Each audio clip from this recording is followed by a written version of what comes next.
So hey everyone, I am Kritika and most welcome your own education platform BMLT classes. Now we will start the second topic of hematology which is composition of blood. चलिए start करते हैं। चलिए सबसे पहले हम देखेंगे composition of blood क्या होता है। मीन्स ब्लड किन किन चीज़ों से मिलकर बनता है। इंट्रोडक्शन क्या है, blood is the main circulating fluid in human body. That means blood हमारे बॉडी में बहने वाला मेन सर्कुलेटिंग फ्लूइड होता है जो हमारी बॉडी के अंदर सर्कुलेट करता है, मीन्स घूमता है। सेकेंड पॉइंट है, it is fluid connective tissue derived from mesoderm. That means ये हमारे ब्लड में पाए जाने वाला एक तरल पदार्थ होता है जो कि एम्ब्रोयो की मिड लेयर माने मेसोडर्म से बनता या निकलता है। थर्ड पॉइंट है, it is bright red in colour due to presence of haemoglobin. That means haemoglobin की प्रेजेंस के कारण इसका कलर रेड होता है। स्लाइटली एल्कलाइन, pH 7.4, इसीलिए ये स्लाइटली एल्कलाइन मीन्स हल्का बेसिक होता है और साल्टी एंड विस्कस मीन्स नमकीन और गाढ़ा होता है। Next, the adult human body have 5 liter of blood which constituent about 80% of the body weight. That means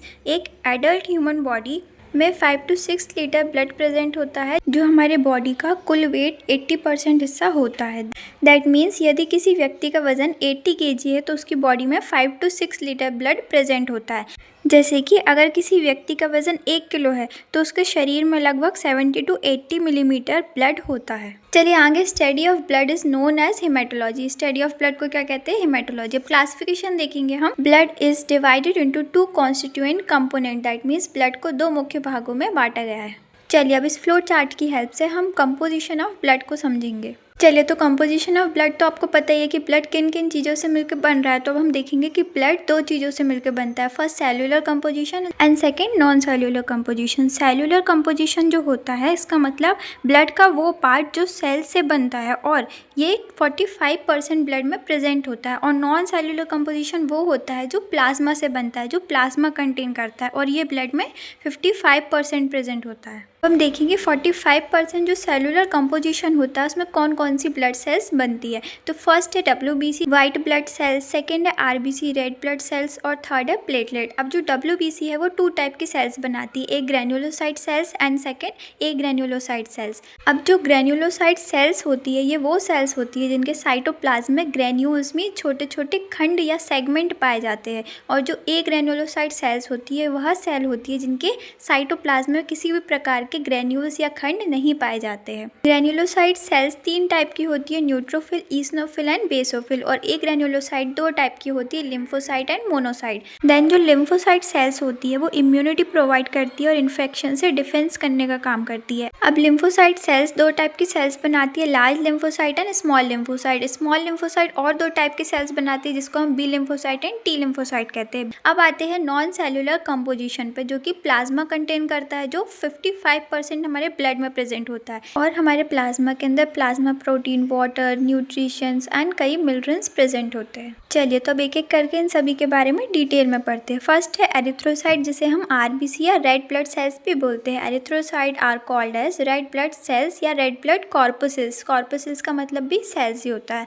they are circular biconcave and non nucleated cells. Means circular means round shape की पाई जाती है और बाइकॉन्केव means दोनों तरफ से चपटी disc shape की पाई जाती है। और ये नॉन न्यूक्लिएटेड सेल होती है, मतलब इसके अंदर कोई न्यूक्लियस नहीं होता है। देन थर्ड पॉइंट है, they measure approx 7.32 to 7.4 micrometre in diameter and 2.4 micrometre to 2.5 micrometre in thickness. That means ये जो सेल होती है इनका डायमीटर मीन्स चौड़ाई 7.32 से लेकर 7.4 माइक्रोमीटर तक पाई जाती है और थिकनेस मीन्स मोटाई 2.4 माइक्रोमीटर से लेकर 2.5 माइक्रोलीटर तक पाई जाती है। फोर्थ है, every life span of RBC is 120 days. That means RBC का लाइफ स्पैन 120 डेज का होता है, देन वो डिस्ट्रॉय हो जाती है। फिफ्थ है, normal range of RBC in male 4.5 to 6.0 million cells per cubic mm and female में 4.0 to 4.5 million cells per cubic mm। इसको 2 टाइप से लिख सकते हैं, इंटू 10⁶ या फिर मिलियन पर क्यूबिक mm। नॉर्मल वैल्यू है आपके RBC सेल्स की जिसको आपको याद करना बहुत ज़रूरी है। मेल और फीमेल सबकी याद करनी है, RBC, WBC और प्लेटलेट की। देन है ल्यूकोसाइट जिनको हम WBC सेल्स भी बोलते हैं। ल्यूकोसाइट और also known as white blood corpuscles, means इसे हम वाइट ब्लड सेल्स भी बोलते हैं और सेल्स को ही हम कॉर्पसेल्स बोलते हैं। सेकेंड पॉइंट है, the size of WBC range from 8 to 20 micrometre. That means जो WBC की साइज होती है उसका रेंज है 8 to 20 माइक्रोमीटर।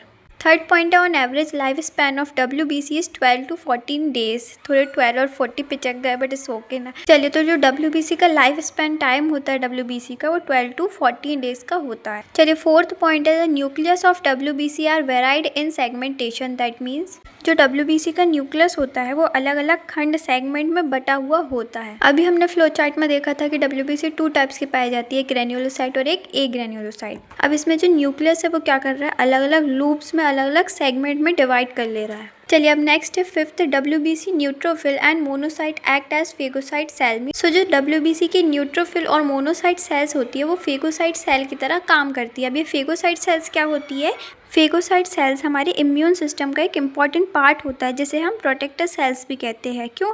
क्योंकि ये हमारे बॉडी में एंटर करने वाले फॉरेन बैक्टीरियाज या फिर हार्मफुल पार्टिकल्स को डिस्ट्रॉय करने का काम करती है। ये अपनी मेम्ब्रेन को ओपन करके उस हार्मफुल बैक्टीरिया को अट्रैक्ट करती है और फिर उसे निगल लेती है या खा लेती है। ये हमारी बॉडी में सिक्योरिटी गार्ड की तरह भी काम करती है और इस पूरी प्रोसेस को फेगोसाइटोसिस भी कहते हैं। नाउ नोट में क्या है, leukocyte are divided into 2 categories on the basis of presence of granules in the cytoplasm. Mean cytoplasm में जो ग्रेन्यूल्स प्रेजेंट होते हैं उसी के बेसिस पे ल्यूकोसाइट को 2 कैटेगरी में डिवाइड किया जाता है, ग्रेन्युलोसाइट एंड एग्रेन्युलोसाइट। चलिए, तो अब WBC की नॉर्मल रेंज देख लेते हैं। एडल्ट में पाई जाती है 4000 से लेकर 10,000 सेल्स पर क्यूबिक mm। वहीं बर्थ के टाइम पर 10,000 से लेकर 25,000 सेल्स पर क्यूबिक mm तक पाई जाती है। देन 1 से 3 साल के बच्चे के अंदर 6,000 से 18,000 सेल्स पर क्यूबिक mm तक पाई जाती है। 2 से 7 साल के बच्चे में 6,000 से लेकर 15,000 सेल्स पर क्यूबिक mm तक पाई जाती है।